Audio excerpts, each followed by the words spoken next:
বাংলাদেশের ইতিহাসে সবচেয়ে বড় ঘাটতি বাজেট এবং অন্য কথায় যদি বলি একটা ফাঁপা বুলি আওয়াজ সর্বোচ্চ একটা প্রতারণামূলক বাজেট হয়েছে।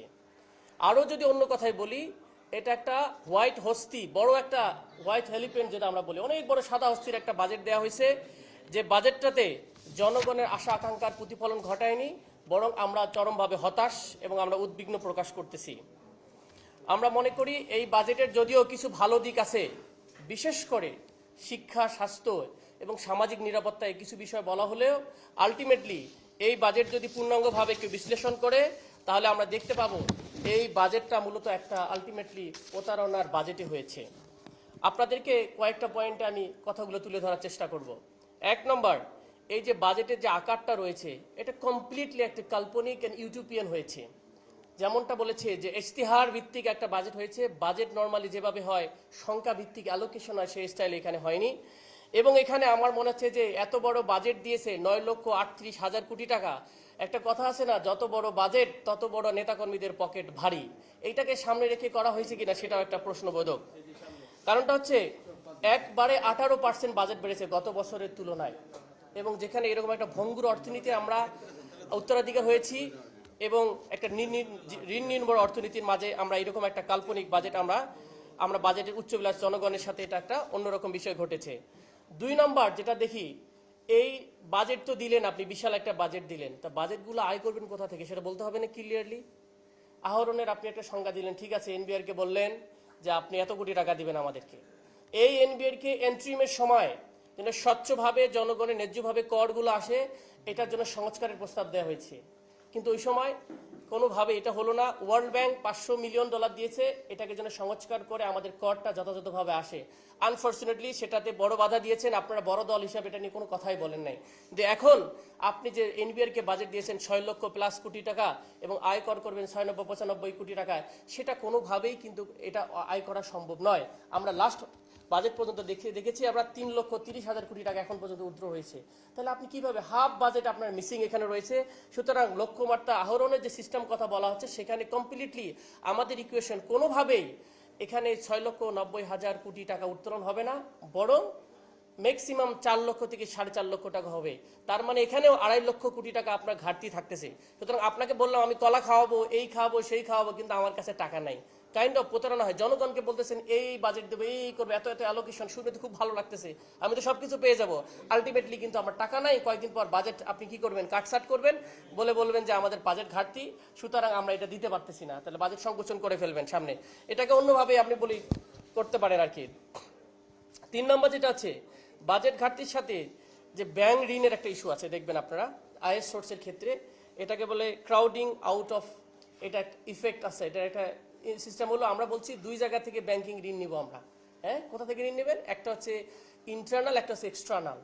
আপনারা জানেন কি না, আমাদের কিন্তু প্রায় 10 লক্ষর অধিক কোটি টাকা বৈদেশিক ঋণ রয়েছে, আর এখানে লোকালি হচ্ছে 8 লক্ষ কোটি টাকা ঋণ ব্যাংকিং সেক্টর থেকে নিয়েছেন। এটা যদি আবার 1 লক্ষ বাড়ে, এখনকার হিসেবে 1,12,000 আর 1 লক্ষ সামথিং, এই যে আবার 19-20 লক্ষ কোটি টাকার আপনি কি নিলেন, ঋণ নিলেন। এইভাবে যদি ঋণ একটা নিয়ে থাকেন তাহলে ইন্টারনাল ব্যাংকগুলোর অবস্থা আপনি দেখেন। ব্যাংক ক্লিনিক্যালি অনেকগুলো ব্যাংক ডেথ হয়ে গেছে। এক্সিম ব্যাংক বলে অনেক, ইসলামিক ব্যাংক, সব ব্যাংকে মোটামুটি টাকা নাই, শূন্য অবস্থা, সংস্কার করেন নাই, বরং ব্যাংক রেজুলেশন করে এস আলমকে দেওয়ার মতো কাজ ঘটেছে। এইরকম একটা ভঙ্গুর ব্যাংকের সিস্টেমের মধ্যে আমরা মনে করি এই বাজেটে ব্যাংকিং সংস্কার নিয়ে কোনো স্পেসিফিক কথা হয় নাই, ব্যাংক রেগুলেশন নিয়ে খুব বেশি কিছুই হয় নাই। অনেক ব্যাংক ডেট, মানুষকে বোঝানো হচ্ছে আমাদের 66-68টা ব্যাংক রয়েছে, ব্যাপক ব্যাংক রয়েছে, এখান থেকে আমরা টাকা নিব, কিন্তু টাকাটা এখান থেকেও পাবেন না। তখন আপনার অল্টারনেটিভ অপশন থাকবে আপনি টাকা ছাপানো। টাকা ছাপাইলে আপনি ইনফ্লেশন হবে, কিন্তু আপনি বলছেন আপনি ভ্যাট কমিয়েছি। সুতরাং এই জায়গাটাতেও জনগণের সাথে বোঝা যাচ্ছে যে একটা প্রতারণা সামিল হয়েছে এবং একটা দিক নির্দেশনা খুব বেশি ক্লিয়ারলি আসে নাই। 3 নম্বর আরেকটা জিনিস দেখেন, আমাদের টিন অ্যাকাউন্ট রয়েছে বাংলাদেশে 1,28 কোটির মতো। এর মধ্যে আমাদের ভ্যাট ট্যাট দেয় কত, 15 লক্ষ, 44 লক্ষের মধ্যে অ্যাকুরেট ভ্যাট দেয় 16 লক্ষ আর কি। তো এই 40 লক্ষ ট্যাক্সের আন্ডারে আছে আমাদের, কিন্তু তার মধ্যে একুরেট ট্যাক্স দেয় হচ্ছে প্রায় 16 লক্ষর মতো। তো সেখানে দেখেন আপনি আবার নতুন করে সংযুক্ত করলেন, যে কোনো একজন ব্যক্তি একটা ব্যাংক অ্যাকাউন্ট খুলতে গেলে টিন সার্টিফিকেট লাগবে। তারপরে মানুষ আর ফর্মাল চ্যানেলে যে টাকা লেনদেন করবে সেটাও করতে তারা ভয় পাবে। তার মধ্যবিত্তরা অনেক লো ইনকাম, তার ট্যাক্সের ভয়ে তারা করবে না। সুতরাং ইকোনমি যদি বেশি হয়ে যায়, আপনি আলটিমেটলি গভর্নমেন্ট কিন্তু অন্য জায়গায় আমাদের ইকোনমিতে বিনিয়োগ আসবে না, কারণ ব্যাংকে টাকা নেই, মানুষ টাকা রাখবে না। সুতরাং এটা একটা অনেকের জন্য সমস্যার কারণ হিসেবে দাঁড়াবে।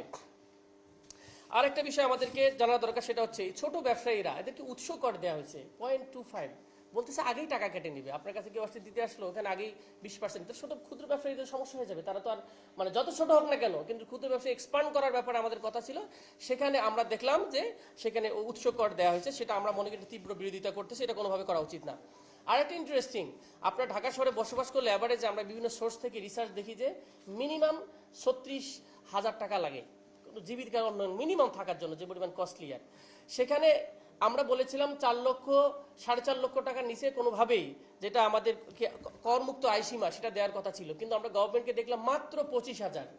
আপনি যদি ইনফ্লেশন রেটটাও ধরেন, 25,000 বাড়িয়েছে, মানে 3,75,000 করেছে এর মধ্যে আয়সীমা। আপনি যদি ইনফ্লেশন রেটটাও ধরেন, তাও আপনার এটাকে হওয়ার কথা ছিল 3,85,000 টাকা। মানে আপনি ইনফ্লেশনটা ধরেও আপনি যদি করতেন এক্সিস্টিং সিস্টেমেও, তাও কিন্তু আপনার আরো বাড়ার কথা ছিল, যে মানুষকে ফ্রি মুক্ত। সেখানে আমরা দেখলাম এটা খুবই হতাশাজনক, এবং মানুষজন এখানে না বিশ্বাস, মাত্র 31,000 টাকা যদি আপনি ইনকাম করেন, তাহলে আপনি এর মধ্যে আপনি করসীমার মধ্যে চলে আসতে হবে, কিন্তু আপনি এখানে টাকা দিতে 2,500-3,000 টাকা, আপনার জন্য ক্ষতিকর। অনেক লোক চায়ের দোকানদার হতে পারে, ভাই যেটা বলতেছিল যে তার 1 লক্ষ টাকা ইনকাম হতে পারে, কিন্তু সে ব্যাংকিং চ্যানেলে ইনকাম করে না, কিন্তু আপনি ফর্মাল চ্যানেলে করেন। সুতরাং 31,000 টাকা ছোট একটা, আপনি অফিসের কর্মকর্তা, আপনি প্রাইভেট কর্মকর্তা, একটা ব্যাংকের চাকরি করেন, সাংবাদিকতা করেন, ফর্মাল চ্যানেলে লেনদেন করেন, আপনাকে কিন্তু ট্যাক্স দিতে হবে। কিন্তু ইনফর্মাল চ্যানেলে 1 লক্ষ আয় করতেছে, কিন্তু তাকে ট্যাক্সের আন্ডার নেই। সুতরাং এটাকে একটা আমরা মনে করি অনেকের প্রতি জুলুম হবে।